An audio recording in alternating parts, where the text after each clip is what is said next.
Les investissements, dans le Gard, il est de 20 ans. Bonjour Monsieur le Dazen. Bonjour Objectif Gard. Merci beaucoup d'être avec nous ce matin sur Objectif Gard. En effet, pour ce 7h50, un 7h50 un peu spécial, nous sommes dans la cour d'honneur du superbe lycée d'Audet de Nîmes. On est très heureux d'être avec vous ici ce matin.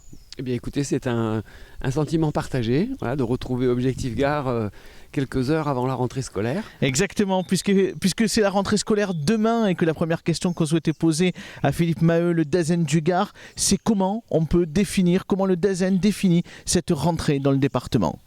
Alors une rentrée scolaire qui va être la plus ordinaire possible, j'ai envie de dire, même si ça peut paraître un peu provocateur dans le début de notre échange, mais finalement, après plusieurs mois de crise sanitaire, de pandémie, on a quand même développé beaucoup d'agilité, beaucoup de flexibilité, beaucoup d'inventivité aussi.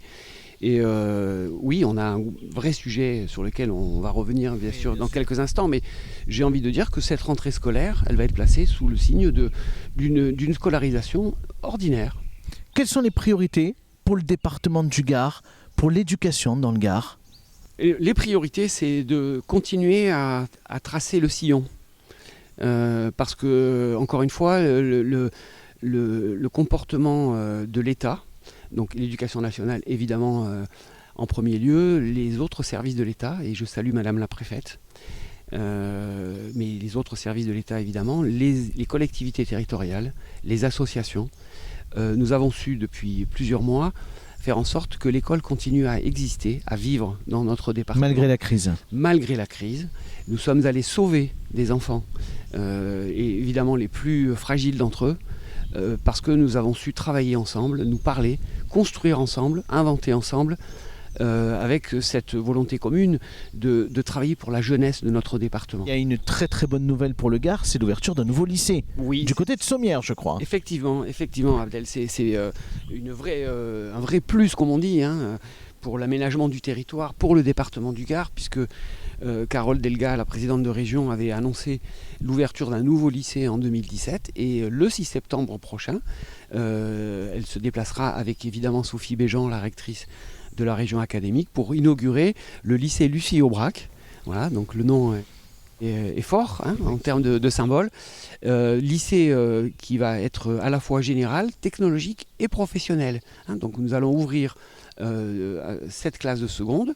Voilà, donc les premiers élèves vont arriver dès le jeudi 2 septembre. Avec en moyenne 25 élèves par classe, 30 élèves on va être entre 25 et 30. Entre 25 et 30, d'accord. Voilà. Donc ça fait pas mal d'élèves quand même pour cette première rentrée. Oui, bien sûr, avec déjà 7 secondes. Oui, parce qu'il y avait évidemment un besoin mais bien sûr, pour le territoire supplémentaire.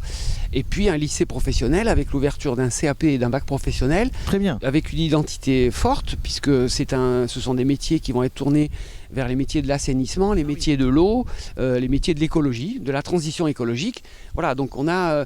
des métiers qui concernent à la fois notre département et j'ai envie de dire tout ce qu'on attend aujourd'hui en termes d'objectifs avec l'environnement. On est tourné aussi vers les métiers de l'avenir. Ce lycée va aussi marquer de son empreinte à la fois une offre supplémentaire pour nos concitoyens qui habitent le Gard et l'Hérault, parce qu'on est quand même très proche du département de l'Hérault, et puis il va venir compléter l'offre de formation que nous avons dans le sud-est du département, puisqu'il y a bien évidemment les lycées, à commencer par celui où nous sommes ce matin. Oui, au lycée d'Audet à Nîmes. Et voilà, une multitude de lycées qui constituent quand même, il faut se le dire, une vraie richesse dans l'offre de formation départementale.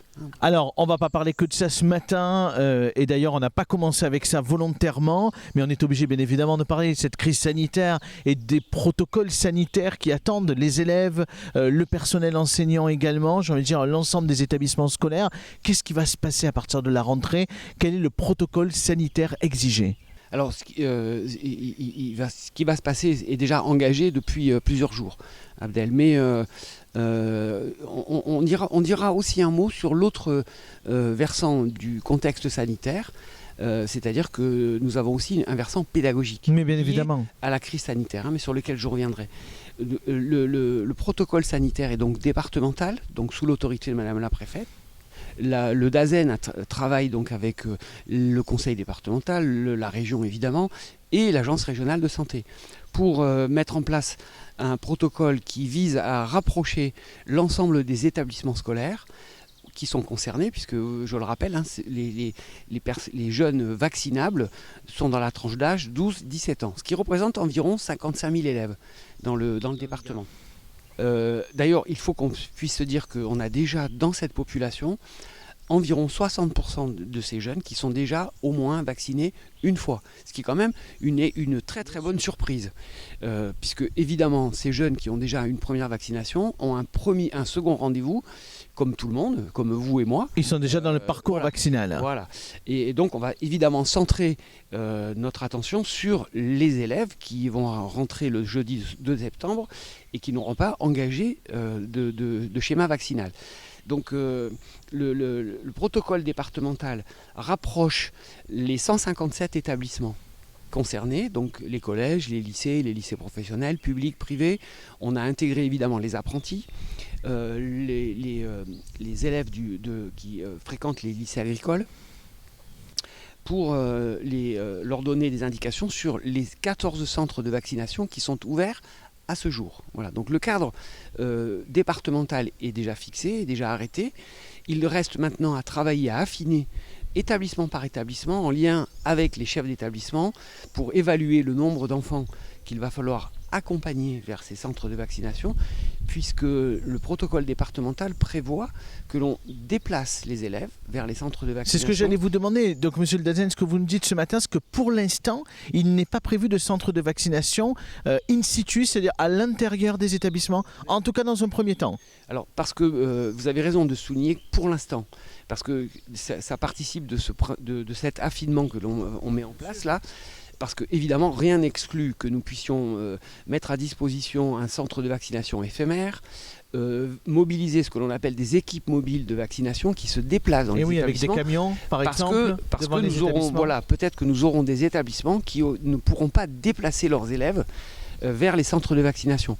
La délégation départementale de l'ARS a calculé qu'en moyenne, nos établissements sont à une distance inférieure à 5 km par rapport au centre de vaccination. Mais tout cela doit être soumis à l'analyse réelle, au tamis de la réalité des chefs d'établissement qui, depuis maintenant plusieurs jours, dialoguent avec les familles, vont rencontrer évidemment tous leurs élèves le jeudi de septembre et vont affiner avec nous progressivement ce protocole départemental. Ce qu'on peut dire ce matin, c'est que donc pour la rentrée de demain jeudi, c'est en priorité collèges et lycées qui sont concernés par cette vaccination, oui. Que l'objectif effectivement c'est de permettre aux élèves de se diriger vers des centres de vaccination à proximité des établissements, mais que vous allez affiner au fur et à mesure et déterminer les besoins qui pourraient engager du coup une présence d'un centre de vaccination directement sur place. Juste une question sur les collèges et lycées, la mesure qui a été annoncée par Jean-Michel Blanquer, le ministre de l'Éducation nationale,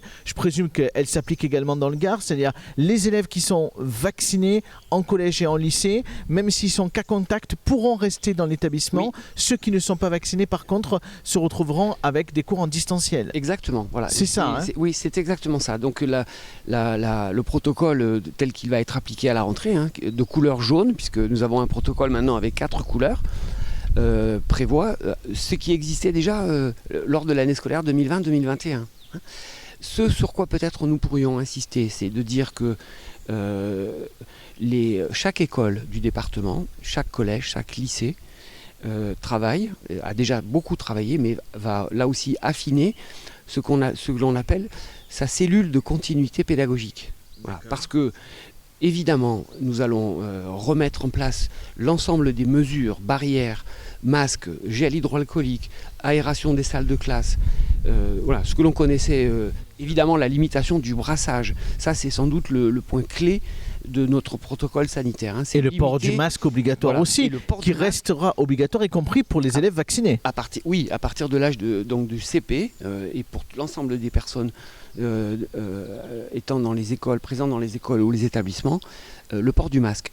Et donc, nous demandons, mais les chefs d'établissement et les directeurs d'école l'ont parfaitement anticipé, à ce que nous soyons prêts à mettre en place au plus vite, c'est ce qu'on appelle l'école à distance. Voilà, parce que même si nous avons l'ensemble de ces gestes barrières qui ont quand même montré leurs effets, en particulier l'an dernier, à cela il faut rajouter le fait qu'on ait un taux de vaccination relativement important ou positif pour les élèves.